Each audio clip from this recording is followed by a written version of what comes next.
అయితే అసోంటి హైదరాబాద్ ఒక ఐటీ హబ్ ఉంటది. ఎడ్యుకేషన్ హబ్ ఉంటది. ఈరోజు దీనితోని పోటీ పెట్టుకొని ముందుకు పోవాలంటే ఎంతమంది పెట్టుబడిదారులు ఎవరొచ్చినా గానీ ఆంధ్రాలో అంత ఈజీగా కాదిప్పుడు. ఇంకో 100 సంవత్సరాలు కావాలి. హైదరాబాద్ లెక్క ఆంధ్రప్రదేశ్, ఆంధ్ర కావాలంటే. వాళ్ళు చెప్పుకుంటారు అట్లా గాని కావాలంటే. ఎందుకంటే దీని పునాదులు ఇయాలకెళ్ళేసినయి కాదు. నిజాం కంటే పూర్వంకెళ్ళి యేసుకుంటా స్టెప్ బై స్టెప్ ప్రతి ఒక్కళ్ళు యేసుకుంటూ వస్తే ఇయాల ఈ ఇమేజ్ అనేది ఇక్కడ తగ్గింది.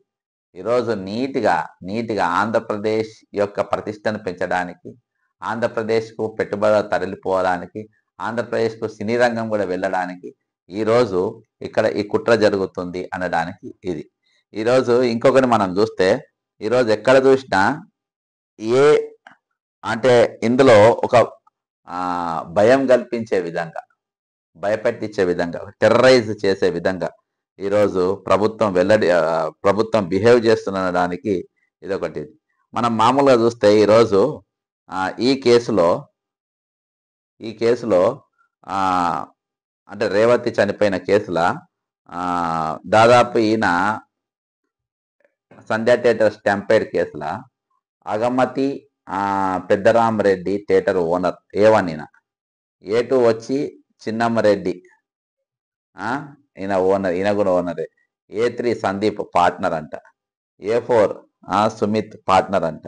A5 అగమతి వినయ్ పార్ట్నర్ అంట. A6 ఆశుతోష్ రెడ్డి పార్ట్నర్ అంట. A7 రేణుకాదేవి పార్ట్నర్ అంట. A8 అరుణారెడ్డి పార్ట్నర్ అంట. A9 నాగరాజు మేనేజర్ అంట. A10 Vijay Chandar in charge of lower balcony అంట. A11 అల్లు అర్జున్.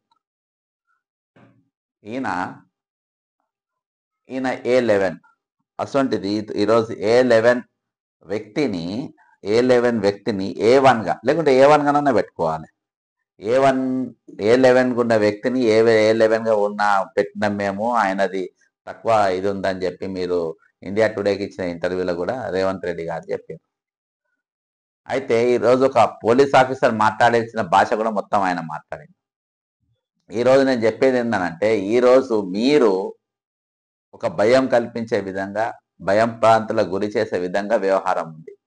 మీరు బక్కజేర్సన్ ముందెత్తిండు, నువ్వే కదా ముందు తీసింది, దీన్ని గుంజిండ్రు అని చెప్పేసి వీళ్ళు అవగాహన లేనోళ్ళు దేడు దిమాగాళ్ళు చెప్తారు. నేను ఒకటే చెప్తున్నా, అక్కడ డ్యూటీ అనేది తెల్లారికెళ్ళి ఇమీడియట్ గా స్టెప్ బై స్టెప్ చేసుకుంటూ పోతే ఇది అయ్యేదే కాదు. చట్టం ఆచితూచి ఆలోచన చేసి ఎట్లా చేయాలి చెయ్యొద్దా అని మొత్తం మంచి చెడు చూసుకొని వారు చచ్చిపోయినా పర్వాలేదు, నా పేరు తీయలే కాబట్టి అరెస్ట్ చేసిన. నువ్వు అంటున్నావు కదా ప్రణబ్ రేవంత్ రెడ్డి దృష్టిలో ఆమె చచ్చిపోయినా పర్వాలేదు, మేము అరెస్ట్ చేయం. ఆ పిల్లగాడు సీరియస్ ఉన్నదా మేము అరెస్ట్ చేయం. అప్పదాకా నో యాక్షన్. నా పేరు తీయవాను కాబట్టి అరెస్ట్. ఆమె చచ్చినా ఇంపార్టెంట్ కాదు, నా పేరు తీయనందుకు నేను అరెస్ట్ చేస్తున్నా. ఆమె చచ్చిపోయినందుకు అరెస్ట్ చేస్తలేను, ఆమె పేరు తీయనందుకు, నా పేరు తీయనందుకు నేను అరెస్ట్ చేస్తున్నా. నా పేరు ఏం పేరో ఉండే అని నువ్వు అడిగినందుకు నేను అరెస్ట్ చేస్తున్నా. ఆ బాబు సీరియస్ గా ఉండని నాకు పట్టి లేదు. ఇంటర్నల్ గా రేవంత్ రెడ్డి ఈ 7 రోజులు ఆగిన తర్వాత అరెస్ట్ చేయడానికి గల ప్రధాన కారణం ఇదే. 2 రోజులు పడుతుంది ఇన్వెస్టిగేషన్. 7 రోజులు తీసుకుంటారు బై మీరు? 7 days తీసుకుంటారా మీరు? ఎవరికి నేర్పిస్తున్నారు కథలు? మేము చూడలేదా? మేము చూడడానికి కేసులా? మాకు తెలియని రూల్సా? కాబట్టి ఇది 100% మీరు ప్రతి అడుగు ఒక్కొక్క స్టెప్ బై స్టెప్ హైడ్రాకి వెళ్ళి మొదలుపెట్టి ఇవాళ దాకా చూడండి. హైదరాబాద్ మీద విధ్వంసం జరుగుతుంది. హైదరాబాద్ మీద దాడులు జరుగుతున్నాయి, అప్రకటిత దాడులు జరుగుతున్నాయి. హైదరాబాద్ లో భయానకమైన పరిస్థితి, భయం కొలిపించే పరిస్థితి, భయపెట్టించే పరిస్థితి సృష్టిస్తున్నారు ఈ ప్రభుత్వం. వాళ్ళంతా పారిపోయేటట్టుగా చేస్తున్నారు. కాబట్టి ప్రజలు అప్రమత్తంగా ఉండాలి, ప్రజలు గమనించాలి ఏం జరుగుతున్నాయో. నేను చెప్పిన అంశాలు 144 సెక్షన్ గురించి నేను గుండెలు బాదుకొని నేను చెప్పిన. మీరు చూడండి, మీరు ఎన్నిసార్లు నేను ఎన్ని వీడియోలు ఎన్ని ఇంటర్వ్యూలలో మాట్లాడాను. ఒక్క మనిషి కూడా దీని గురించి మాట్లాడారు. గూగుల్లో కొడితే law and order in Hyderabad అని కొడితే ఇట్లున్నది. ఎక్కడెక్కడ ఉంది? లెబనాన్లా, ఇరాక్లా,